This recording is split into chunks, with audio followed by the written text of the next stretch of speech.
رات کو سونے سے پہلے میرے بھائیوں میری بہنوں میری باتوں پر یقین مت کرنا۔ یہ وظیفہ پڑھنا، غیبی طریقے سے رزق کو پیسے کو حاصل کرتے ہوئے دیکھنا، پھر میری بات پر یقین کرنا۔ آج رات کا یا کسی بھی رات یہ وظیفہ پڑھ لو میرے بھائیوں میری بہنوں۔ رات کے وقت کا یہ ایسا وظیفہ ہے، ایسا عمل ہے کہ پڑھتے ہی انشاءاللہ بڑی سے بڑی حاجت، بڑی سے بڑی مراد منٹوں میں سیکنڈوں میں پوری ہو جاتی ہے اللہ پاک کے حکم سے۔ کئی لوگوں کو معجزاتی طور پر اسی وقت مدد ملی ہے۔ میرے بھائیوں میری بہنوں، میں یہ نہیں کہتا کہ آپ کو اربوں خربوں روپے صبح اٹھتے ہی مل جائیں گے، لیکن میں یقین سے کہتا ہوں کہ آپ کی جو جائز حاجت ہوگی، کیونکہ اس وظیفے کو جس بندے نے، جس بھائی بہن نے اپنے جائز مقاصد کے لیے، اپنی جائز حاجت کے لیے رات کو پڑھا، اور 100 میں تقریباً 70-80% لوگوں کو جب یہ وظیفہ پڑھنے کے لیے دیا گیا، ان لوگوں نے یہ وظیفہ رات کے وقت پڑھا۔ کچھ لوگوں کو ذاتی مکان چاہیے تھا، صبح ان کو خوشخبری مل گئی۔ کچھ لوگوں کے اوپر بے شمار قرضہ تھا، رات کے وقت جب یہ وظیفہ پڑھا تو صبح ان کا قرضہ بھی اتر گیا۔ رات کے وقت کا ایسا وظیفہ ہے، کسی بھائی بہن کو ایمرجنسی پیسوں کی ضرورت تھی اپنے کسی جائز مقاصد کے لیے، جائز مقصد کے لیے، تو اگر ان کو 5 لاکھ کی ضرورت تھی، ایک مثال دے رہا ہوں، تو اللہ پاک نے ان کو 10 لاکھ روپے عطا کر دیے۔ غیبی طریقے سے ایسے اسباب بن جاتے ہیں میرے بھائیوں میری بہنوں۔ اس وظیفے کو پڑھنے کے بعد، یہ وظیفہ آپ کو رات کے وقت گھنٹوں بیٹھ کر نہیں پڑھنا، نہ ہی منٹوں کو بیٹھ کر پڑھنا ہے، ایک آدھی منٹ کا پورا یہ عمل ہے۔ اس عمل کو میری بہنیں اور میرے بھائی دونوں پڑھیں۔ اپنی پریشانیوں کو، اپنی مالی مشکلات کو فوری طور پر ختم کرنے کے لیے، رزق، دولت، پیسہ، عزت، شہرت حاصل کرنے کے لیے رات کے وقت کا یہ مجرب عمل ہے۔ رات کو اس وظیفے کو عشاء کی نماز سے لے کر فجر سے پہلے پہلے، مطلب اس وظیفے کا جو وقت شروع ہوتا ہے وہ عشاء کے بعد سے کسی بھی وقت آپ لوگ پڑھ لو، اور فجر سے پہلے پہلے آپ کو یہ وظیفہ پڑھ لینا ہے۔ پوری رات موجود ہے، پوری رات میں آپ کے ملک میں، آپ کے شہر میں جب عشاء کا وقت ہو، آپ لوگ عشاء کی نماز پڑھ لو، چاہو تو فوراً یہ وظیفہ پڑھ لو، چاہو تو پوری رات میں کسی بھی وقت یہ وظیفہ پڑھ سکتے ہو۔ یہ وظیفہ رات کو جب آپ لوگ اس وظیفے کو پڑھنے کے لیے بیٹھیں اپنے گھر کے اندر، کیونکہ رات کو تو میرے اکثر بہن بھائی کاموں سے فارغ ہو جاتے ہیں، تو اپنے گھر میں ہی وظیفہ پڑھیں گے۔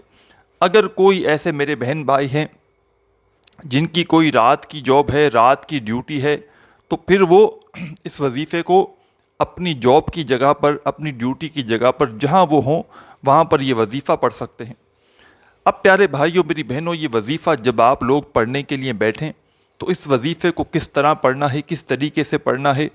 یہ وظیفہ اتنا آسان ہے، اتنا آسان ہے کہ کوئی چھوٹا سا بچہ بھی اگر پڑھنا چاہے تو بڑی آسانی سے پڑھ سکتا ہے، کیونکہ یہ وظیفہ بالکل ایسے میرے بہن بھائی جو بالکل پڑھنا نہیں جانتے، اگر وہ بھی چاہتے ہیں کہ آج کا عمل کر لیں، رات کا عمل، تو وہ بھی کر لیں گے، کیونکہ یہ بالکل مشکل وظیفہ نہیں ہے۔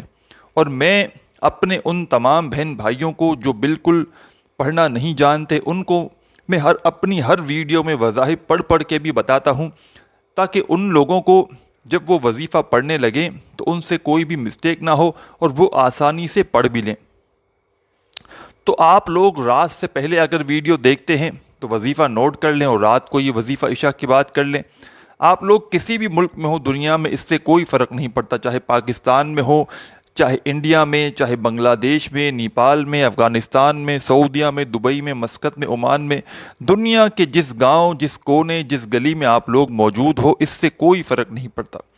آپ کے ملک میں، آپ کے شہر میں جب عشاء کا وقت ہو، آپ لوگ سکون سے، اطمینان سے جب عشاء کی نماز پڑھ لیں، عشاء کے بعد فوراً یہ وظیفہ چاہو تو فوراً پڑھنا شروع کر دینا، چاہو تو کچھ دیر بعد آپ لوگ پڑھنا شروع کر دینا۔ انشاءاللہ انشاءاللہ اللہ پاک نے چاہا تو جو حاجت ہوگی، جو مراد ہوگی، فوری طور پر اللہ پاک کے حکم سے پوری ہو جائے گی۔ اب پیارے بھائیوں میری بہنوں، وظیفہ سمجھ لیں۔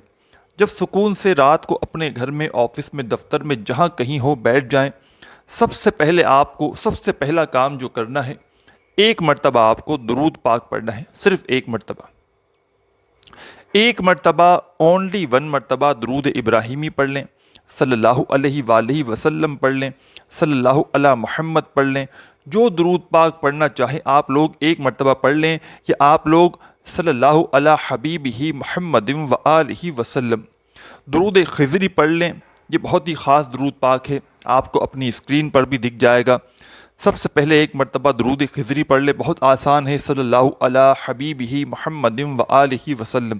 ایک مرتبہ پڑھ لیں، 3 مرتبہ پڑھ لیں، یا جتنی مرتبہ پڑھنا ہو پڑھ لیں، کم سے کم ایک مرتبہ لازمی پڑھیے گا درود پاک۔ آپ لوگ کوئی اور درود پاک پڑھنا چاہیں پڑھ سکتے ہیں، کوئی پابندی نہیں۔ درود پاک عزیز ساتھیوں، بہنوں، بزرگوں جب پڑھ لیں تو آج کا جو وظیفہ ہے اس میں آپ کو 3 وظائف پڑھنے ہیں، 3 اسم پڑھنے ہیں۔ پہلے نمبر پر جو آپ کو وظیفہ پڑھنا ہے میرے بھائیوں میری بہنوں، اس وظیفے کو آپ نے اپنی زندگی میں بہت بار پڑھا ہوگا، بہت مرتبہ پڑھا ہوگا، اور آج کے عمل میں درود پاک پڑھنے کے فوراً بعد اپنے ہاتھوں میں ایک تسبیح پکڑ لیں۔ اگر آپ کے پاس تسبیح نہ ہو تو میرے پیارے پیارے بھائیوں، میری پیاری پیاری بہنوں، اپنے سیدھے ہاتھ میں اس وظیفے کو پڑھنا شروع کر دیں۔ یا رزاقو، یا رزاقو، یا رزاقو، یا رزاقو، یا رزاقو، یا رزاقو۔ آپ کو پہلے نمبر پر جو وظیفہ پڑھنا ہے آج کے عمل میں، یہ وظیفہ ہے میرے بھائیوں میری بہنوں یا رزاقو کا۔ آپ کو یہ وظیفہ یا رزاقو کا صرف 11 ٹائم 11 مرتبہ پڑھ لینا ہے۔ جب 11 مرتبہ 11 ٹائم یا رزاقو کا وظیفہ میرے عزیز ساتھیوں، بہنوں، بزرگوں آپ لوگ پڑھ لیں، اب اس کے بعد سیکنڈ نمبر پر، دوسرے نمبر پر بھی آپ کو ایک وظیفہ پڑھنا ہے۔ اس وظیفے کو میں آپ کو پڑھ کے بھی بتاؤں گا، یہ وظیفہ بہت آسان سا ہے۔ آج کے عمل میں سیکنڈ نمبر پر، دوسرے نمبر پر پڑھنا ہے۔ اس وظیفے کو بھی آپ لوگ یا تو تسبیح کے دانوں پہ پڑھنا شروع کر دیں، یا تو آپ لوگ سیدھے ہاتھ پر پڑھنا شروع کر دیں۔ یہ وظیفہ ہے پیارے ساتھیوں، بہنوں، بزرگوں، یا والیو، یا والیو، یا والیو، یا والیو، یا والیو، یا والیو، یا والیو۔ بھائیوں بہنوں، آپ لوگوں کو میرے بتلانے میں وقت ضرور لگ رہا ہے، لیکن آپ لوگ جب یہ عمل کرو گے تو بمشکل آپ کے 30-40 سیکنڈ بمشکل لگیں گے، مطلب 30-40 سیکنڈ کے اندر آپ لوگ یہ پورا وظیفہ پڑھ لو گے۔ تیسرے نمبر پر آپ کو جو وظیفہ پڑھنا ہے یہ بھی آپ کو بتاؤں گا، لیکن یہ جو دوسرا وظیفہ آپ لوگوں کو بتایا میں نے یا والیو کا، اس کو آپ کو 21 مرتبہ، کتنے مرتبہ؟ 21 مرتبہ آپ کو یہ وظیفہ یا والیو کا پڑھ لینا ہے۔ جب اس وظیفے کو بھی آپ لوگ پڑھ لیں تو اب تیسرا وظیفہ پڑھنا ہے آپ کو، لیکن تیسرا وظیفہ پڑھنے سے پہلے آپ کو پڑھنا کیا ہے؟ جب یا والیو کا آپ لوگ وظیفہ پڑھ لیں، اس کے بعد آپ کو فوراً ایک مرتبہ اعوذ باللہ من الشیطان الرجیم پڑھ لیں، اور ایک ہی مرتبہ آپ لوگ بسم اللہ الرحمن الرحیم پڑھ لیں۔ ایک مرتبہ اعوذ باللہ من الشیطان الرجیم اور ایک مرتبہ آپ لوگ بسم اللہ الرحمن الرحیم پڑھ کے فوراً آپ لوگوں کو انا اعطیناک الکوثر فصلی لربک وانحر ان شانیک ھو الابتر۔ آپ لوگ جب یا والیو کا وظیفہ جو دوسرے نمبر پہ پڑھنا تھا آپ نے 21 مرتبہ پڑھ لیا، تو اس کے بعد ایک مرتبہ آپ کو اعوذ باللہ من الشیطان الرجیم اور ایک ہی مرتبہ آپ کو بسم اللہ الرحمن الرحیم پڑھ کے ایک مرتبہ سورہ کوثر پڑھنی ہے۔ اب آپ کو تیسرا وظیفہ پڑھنا ہے اور اس کے بعد آج کا عمل کمپلیٹ ہو جائے گا۔ میرے بتلانے میں میرے بھائیوں میری بہنوں وقت ضرور لگ رہا ہے، لیکن یہ بڑا آسان سا عمل ہے۔ انشاءاللہ اگر آپ اس ترتیب سے، اس طریقے سے کر لیتے ہو تو ساری زندگی آپ کو پھر کوئی وظیفہ پڑھنے کی ضرورت نہیں پڑے گی۔ یہ وظیفہ آپ کو شاید لگ رہا ہو کہ آپ کے 5-10 منٹ لگ جائیں پڑھنے میں، لیکن ایسا بالکل نہیں ہے۔ جب وظیفے کو پڑھنے لگو گے تو 1 منٹ بھی آپ کی نہیں لگے گی۔ جب سورہ کوثر پڑھ لیں، اس کے بعد تیسرے نمبر پر، تھرڈ نمبر پر جو آپ کو وظیفہ پڑھنا ہے، اس وظیفے کو میں آپ کو پڑھ کے بھی بتاؤں گا۔ یہ وظیفہ پیارے بھائیوں بہنوں بزرگوں ہیں، یا معیدو، یا معیدو، یا معیدو، یا معیدو یا معیدو یا معیدو یا معیدو۔ یا معیدو کا وظیفہ میرے عزیز ساتھیوں، میری پیاری بہنوں، میرے بزرگوں، آپ کو آج کے عمل میں سب سے آخر میں، سب سے اینڈ میں، تیسرے نمبر پر پڑھنا ہے، اور اس وظیفے کو آپ کو صرف 7 ٹائم 7 مرتبہ آپ کو یہ وظیفہ پڑھ لینا ہے۔ جب 7 مرتبہ اس وظیفے کو پڑھ لو تو میرے عزیز ساتھیوں، بہنوں، بزرگوں، آپ نے جو درود پاک شروع میں پڑھا تھا وہی درود پاک آپ لوگ آخر میں بھی پڑھ لیجئے گا، اور درود پاک پڑھنے کے بعد اللہ پاک سے جو حاجتیں ہوں، جو پریشانیاں ہوں، جو مرادیں ہوں، ان کے لیے اللہ پاک سے دعا مانگ لیجئے گا۔ میرے بھائیوں، میری بہنوں، مجھے بھی اپنی دعاؤں میں لازمی یاد رکھیے گا، اپنا خیال رکھیے گا۔ اللہ حافظ۔